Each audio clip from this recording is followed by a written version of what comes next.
Hello students, welcome back to my channel legal vocab by Saumya. Legal vocab by Saumya में आपका हार्दिक स्वागत करती हूँ। मैं सौम्या गुप्ता आज आपके लिए MCQs on making of the Indian constitution का लेके आई हूँ, जो कि एमसीक्यू की पार्ट सेकंड है सीरीज़। पहला पार्ट आप जाके चेक कर सकते हैं, चैनल पे वॉच आउट कर सकते हैं अगर नहीं देखा है तो, और चैनल को लाइक शेयर सब्सक्राइब ज़रूर कर दीजिएगा।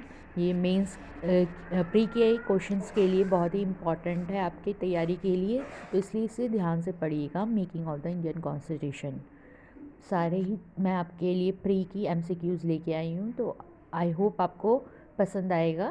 पसंद आए तो लाइक शेयर सब्सक्राइब ज़रूर कर दीजिए चैनल को। चलिए स्टार्ट करते हैं। क्वेश्चन 1 है, who was the permanent president of constituent assembly. Permanent president कौन हैं कॉन्स्टिट्यूएंट असेंबली के? ए जवाहरलाल नेहरू, बी डॉक्टर राजेंद्र प्रसाद, सी के एम मुंशी या डॉक्टर बी आर अम्बेडकर। तो इसका आंसर है आपका doctor Rajendra Prasad. Question 2, who was the following A member of the constituent assembly but not a member of Congress. कौन से हैं कि कॉन्स्टिट्यूएंट असेंबली के मेंबर हैं लेकिन but not a member of constituent but not a member of Congress? A doctor B R Ambedkar, B K M Munshi, C T T Krishnamachari, D Alladi Krishnaswami Ayyar. बताइए। तो इसका आंसर है doctor B R Ambedkar. Third question है, who was the chairman of the drafting committee of the constituent assembly. Very very important है, इसका ज़रूर आता है क्वेश्चन आपके लिए। तो इसका आंसर क्या होगा, पहले क्वेश्चन पढ़ लेते हैं, ऑप्शंस देख लेते हैं। A Jawaharlal Nehru, B Sardar Vallabh Bhai Patel, C K M Munshi या D doctor B R Ambedkar. बताइए कि कौन से चेयरमैन हैं ड्राफ्टिंग कमेटी के ऑफ द कॉन्स्टिट्यूएंट असेंबली के। बताइए। आई होप आपको पसंद आ रही होगी वीडियो। पसंद आए तो लाइक शेयर सब्सक्राइब ज़रूर कर दीजिए चैनल को, और इसे पढ़ते रहिए, समझते रहिए। जल्दी बताइए, आराम से सोच के, क्योंकि ये प्रैक्टिस सेशन है आपका, इसमें आपकी प्रैक्टिस भी हो रही है और पढ़ाई भी हो रही है, साथ साथ तैयारी भी हो रही है।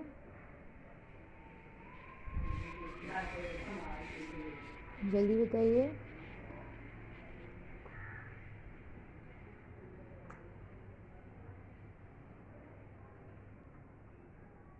तो इसमें भी आपके हैं doctor B R Ambedkar. Right answer. What was the duration in the making of the Indian constitution. Indian constitution की कितने ड्यूरेशन, कितने टाइम लगा बनने में? तो ऑप्शंस हैं, A 2 years 10 months and 5 days, B 2 years 10 months and 10 days, C है 2 years 11 months 18 days, या डी 1 year 11 months 18 days। तो इसमें आपका आंसर होगा C 2 years 11 months and 18 days। Question 5 क्या है, who among the following move the objective resolution in the constituent assembly. पढ़ाते वक्त मैंने बताया था आपको कि कॉन्स्टिट्यूएंट असेंबली के ऑब्जेक्टिव रेजोल्यूशन किसने मूव किया था कॉन्स्टिट्यूएंट असेंबली में? A doctor Rajendra Prasad, option है, B K M Munshi, doctor C D Deshmukh या डी जवाहरलाल नेहरू। बताइए इसका आंसर क्या होगा, ए बी सी डी। तो इसका आंसर होगा डी जवाहरलाल नेहरू, थे जिन्होंने ऑब्जेक्टिव रेजोल्यूशन मूव किया था कॉन्स्टिट्यूएंट असेंबली में। क्वेश्चन 6 पे आते हैं, the proposal for framing of the constitution of India by an elected constituent assembly was made by. मतलब प्रपोजल किसने रखा था कि कॉन्स्टिट्यूशन ऑफ इंडिया का by an elected constituent assembly के द्वारा बनाया जाए, फ्रेम किया जाए कॉन्स्टिट्यूशन को। किस प्रपोजल ने कहा था? A cabinet mission, B Simon commission, C Cripps mission या D government of India act 1935। बताइए इसका आंसर है कौन सा right? A cabinet mission. Question 7 है, consider the following statements regarding the composition of the constituent assembly. The total composition कितनी है constituent assembly की, वो बतानी है आपको कि क्या करेक्ट होगा इसमें आंसर। द फर्स्ट है, the total strength of the constituent assembly was 389। Second, each province and princely state were allotted seats in proportion to their respective population. Third, seats allocated to each British province were divided among the four principal communities: Hindu, Muslim, Sikh and Christian. Fourth, the representatives of the princely states were nominated by the heads of the princely states. Which of these statements are correct? अच्छे से पढ़िए, समझिए, सोचिए और फिर answer कीजिए। Comment box में ज़रूर बताइए आंसर को।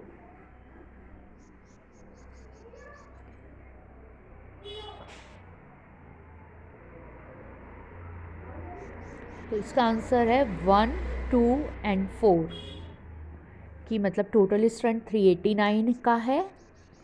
ईच प्रोविंस प्रिंसली स्टेट को अलॉट किए गए सीट्स प्रोपोर्शन में, किसके रिस्पेक्ट में? पॉपुलेशन के रिस्पेक्ट में। और the representatives of the princely states were nominated किए गए heads of the princely states के द्वारा। तो इसका आंसर है ए 1, 2 एंड 4। क्वेश्चन 8 है, consider the following statements regarding the constituent assembly. अब आपको कॉन्स्टिट्यूएंट असेंबली के बारे में ये कंसिडर करने हैं स्टेटमेंट्स और कौन से सही हैं इनमें बताने हैं टिक करके। तो फर्स्ट है 8th का, the constituent assembly was a fully elected body. Second, कि पूरी voting for the elections of member of constituent assembly was done by the method of proportional representation by means of single transferable vote। तो इसका क्या होगा answer कि क्या elected member, पूरी constituent assembly finally elected body है या फिर voting of the constitution election constituent assembly was done by the proportional representation by means of single transferable vote के द्वारा है। सोचिए, समझिए और फिर आंसर कीजिएगा।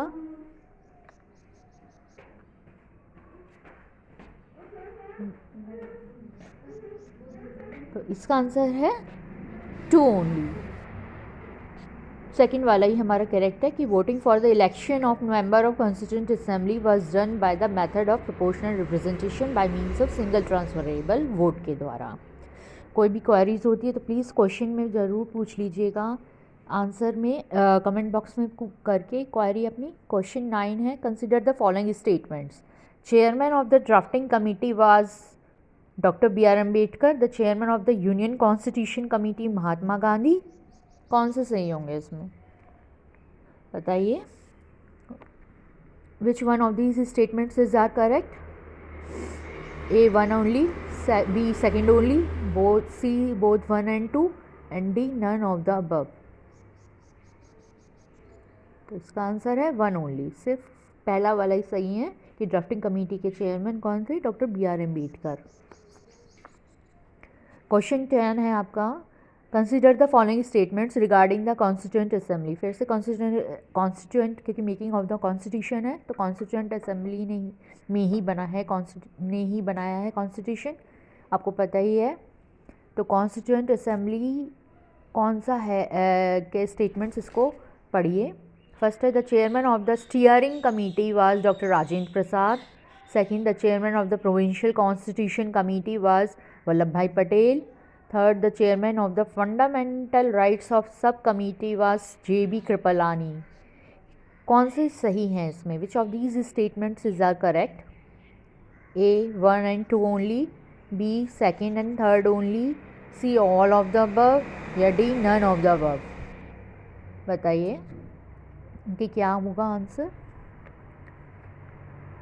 तो इसका आंसर है आपका all of the above. Chairman steering committee के कौन थे? डॉक्टर राजेंद्र प्रसाद। चेयरमैन प्रोविंशियल कॉन्स्टिट्यूशन कमेटी के कौन थे? वास वल्लभ भाई पटेल। और chairman fundamental rights sub committee के JB कृपलानी। तो ऑल ऑफ द अबव है इसका आंसर। तो चलिए,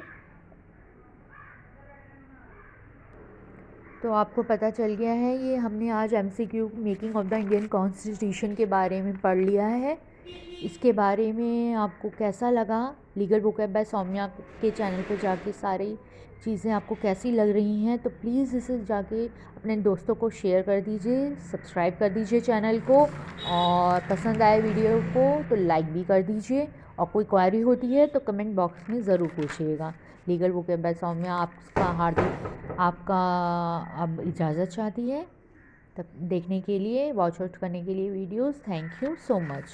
थैंक यू फॉर वॉचिंग।